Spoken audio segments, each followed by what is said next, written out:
I got so much motherfucking design on right now. Break it down, bring it back, make it clap. I got 3 old thoughts, new guap, wear that thing. Bitches on my line, and you know. Assalamualaikum warahmatullahi wabarakatuh. Selamat siang rekan-rekan semua. Pada kesempatan kali ini, sesuai dengan apa yang kita telah pelajari dari minggu kemarin, yaitu kita akan melanjutkan tentang K3. Nah, kita langsung saja ya. Apa itu K3? Baik.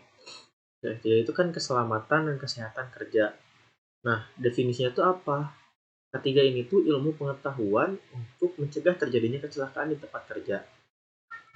Arti dari lambang-lambangnya yaitu ada tanda palang di tengah, kemudian yang artinya bebas dari kecelakaan dan penyakit, kemudian ada makna roda gigi yaitu bekerja dengan kesegaran jasmani dan rohani, kemudian ada warna putih bersih dan suci, kemudian ada arti makna hijau selamat, sehat dan sejahtera, kemudian arti 11 rodanya itu adalah 11 bab dalam Undang-Undang Dasar Nomor 1 Tahun 1970 tentang keselamatan kesehatan kerja.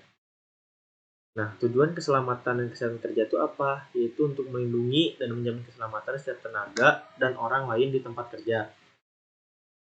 Ya, jadi untuk melindungi diri sendiri dan juga rekan kerja kita. Kemudian, menjamin setiap sumber produksi dapat digunakan secara aman dan efisien. Kemudian, meningkatkan kesejahteraan dan produktivitas nasional. Nah, kemudian bisa dilihat penyebab kecelakaan kerja itu penyebab dasarnya. 1. Kurangnya prosedur. 2. Kurangnya sarana. 3. Kurangnya kesadaran. 4. Kurangnya kepatuhan. Nah, 1 ini bisa dari penyebab dari perusahaannya tersendiri, tidak prosedur perusahaannya itu kurang gitu, atau dari aturan-aturan yang disediakan oleh perusahaannya itu juga kurang. Kemudian kurangnya sarana. Nah, kurang sarana itu seperti kurangnya kelengkapan penunjang. Kemudian kekurangan kesadaran. Nah, kekurangan kesadaran ini tuh kesadaran kita sebagai pegawai terhadap apa yang akan kita kerjakan gitu, resiko-resikonya. Kemudian kekurangan kepatuhan. Nah, ini biasanya ya gitu, pegawai-pegawai yang teledor, ceroboh. Nah, kemudian penyebab tidak langsung. Penyebab tidak langsung ini tuh ada faktor pekerjaan dan faktor pribadi. Kalau tidak langsung ya dari pekerjaan, misalnya pekerjaan terlalu berat apa gitu kan, bisa menyebabkan kecelakaan kerja. Kemudian dari faktor pribadi ya gitu, ceroboh atau ya sengaja gitu kan. Kemudian penyebab langsung yaitu tindakan tidak aman.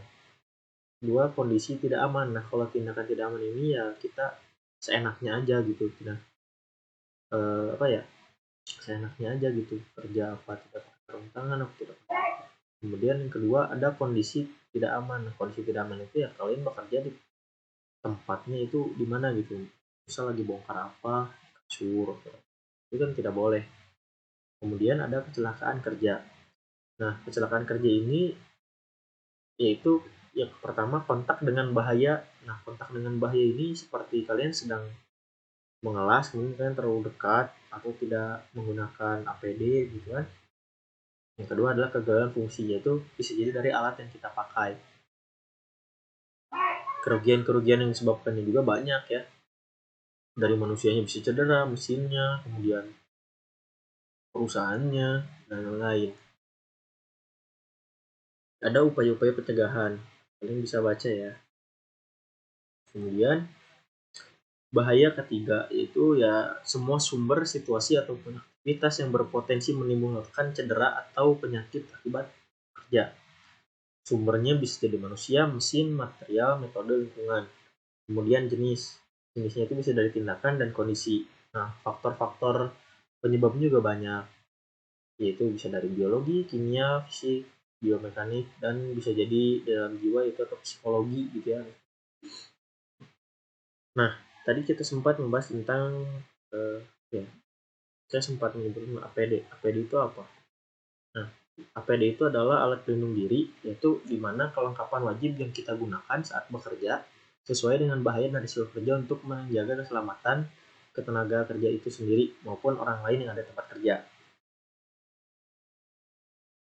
Nah, Yang pertama, macam-macam alat pelindung diri dan fungsinya, yaitu ada Google Glass atau kacamata ya. Kacamata ini berfungsi untuk melindungi mata kita dari percikan saat bekerja atau dari debu atau apa bisa. Kemudian ada pelindung wajah.